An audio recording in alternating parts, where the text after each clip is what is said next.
Hey there and welcome. We live in a world that's absolutely obsessed with tech. It feels like every day there's a new coding language to learn or some piece of software you just have to master. But what if the most important skills aren't technical at all? Today, we're going to talk about why our very human skills, the ability to connect with people, to be creative, to think critically, are actually becoming our biggest professional advantage. Let's get into it. All right, so let's just jump right in with a huge question. Think about it. In a world packed with AI and automation doing more and more every day, what makes you irreplaceable? It's a tough one, right? It really gets to the core of what we bring to the table. And here's a spoiler. The answer isn't about trying to outcompute a machine. It's about leaning into what makes us human. And that right there brings us to what you could call the modern skills paradox. It's kind of weird, isn't it?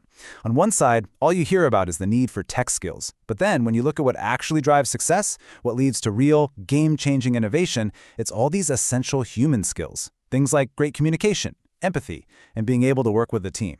Look, knowing the tech is important for sure, but it's these so-called soft skills that really give us the edge. Okay, so if we're going to build up this human advantage, where do we even start? Well, the first big piece of the puzzle is all about mastering the art of teamwork. Let's talk about collaboration. Honestly, in the world we live in today, being able to truly collaborate effectively, that's not just a nice to have, it's a legit superpower. But let's be real. What does collaboration even mean? It's a word we throw around a lot. It's so much more than just, cooperating or having a bunch of people work on the same project. True collaboration is about seamlessly weaving together a bunch of different perspectives, different talents, different life experiences, all to hit one shared goal. It's about creating something way, way bigger and better than what any one person could have cooked up alone. So great teamwork doesn't just happen by accident. It's not magic, right? It's really built on a foundation of these 7 key principles. And the thing is, they're all linked. Think about it. You can't have honest communication if there's no trust or respect. It just doesn't work. When you get all these pieces working together, that's when you create an environment where a team can absolutely crush it. All right, so we've got the recipe, the core principles. But what happens when you take that recipe and apply it to a team where everyone is different? People from different backgrounds with totally different skill sets and ways of seeing the world. Why is that combination so incredibly powerful? Well, the first huge benefit is that you get to leverage all those different points of view. It's like if everyone on the team is wearing the same pair of glasses, you're all going to see the problem in the exact same way. But a diverse team, you've got people looking at it from every conceivable angle. And that's how you spot opportunities nobody else sees. And that's the perfect breeding ground for real innovation. When you mix all those different perspectives into an environment where people actually respect each other and feel safe, you've basically created an incubator for creativity.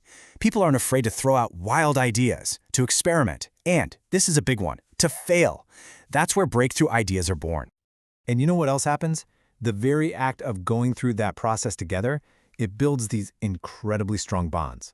When you're in the trenches, communicating openly, respecting ideas, tackling tough problems as one unit, you can't help but build this deep sense of trust and togetherness. That's how you get a culture where everyone feels like they have each other's backs.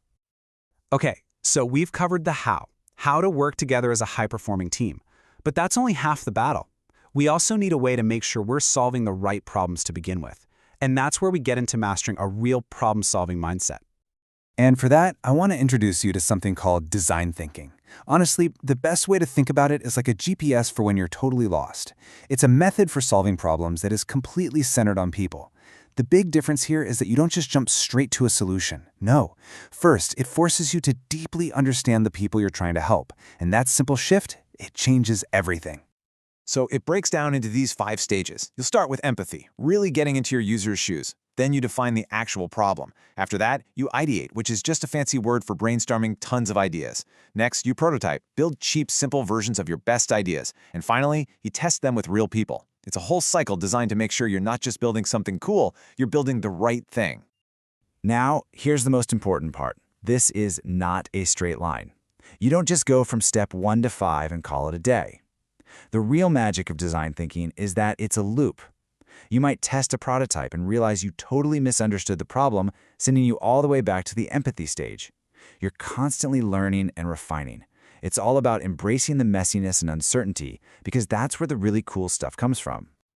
All right, so we've got the mindset for collaboration and a framework for solving problems. That's great. But Where do we actually put this stuff into practice? Let's get practical for a minute and talk about some of the tools out there that can help you flex these muscles. I mean, we are literally surrounded by platforms that can help us grow. Look at this list. You've got stuff for language, coding, design. Now, it's easy to look at something like Codecademy and think, oh, that's just for hard technical skills. But I want you to reframe that. Think of them as gyms for your problem-solving and collaboration muscles. So many of these platforms have communities and team projects where you can put those human skills to the test. Of course, it's not all perfect. The big pro of these online platforms is obvious, right? They're super accessible, you can learn anything from anywhere. But the flip side, the limitation, is that they can feel a little impersonal. You often miss out on that direct human feedback that's so important for getting better at tricky skills like communication. And what about specialized software? Well, the upside is huge. You get amazing hands-on practice. The downside? Sometimes they can be expensive or have a really steep learning curve. But here's the thing I really want you to remember. Mastering a tool isn't the same as mastering a skill. The goal is to use that software as a canvas for your creativity and as a tool to collaborate better with your team. Okay, let's wrap this all up. We've gone through collaboration, we've talked about a powerful problem-solving method, and we've even looked at some tools. So what's the big takeaway? What's the resolution? It all comes down to recognizing and owning your uniquely human advantage. Here's the bottom line, folks. Technology changes. It's always going to. The software you're an expert in today, it'll probably be obsolete in a few years. But your ability to work with other people, to come up with creative ideas, and to genuinely understand where others are coming from, those are the skills that last. Those are the assets that will always be valuable and that, frankly, make you irreplaceable.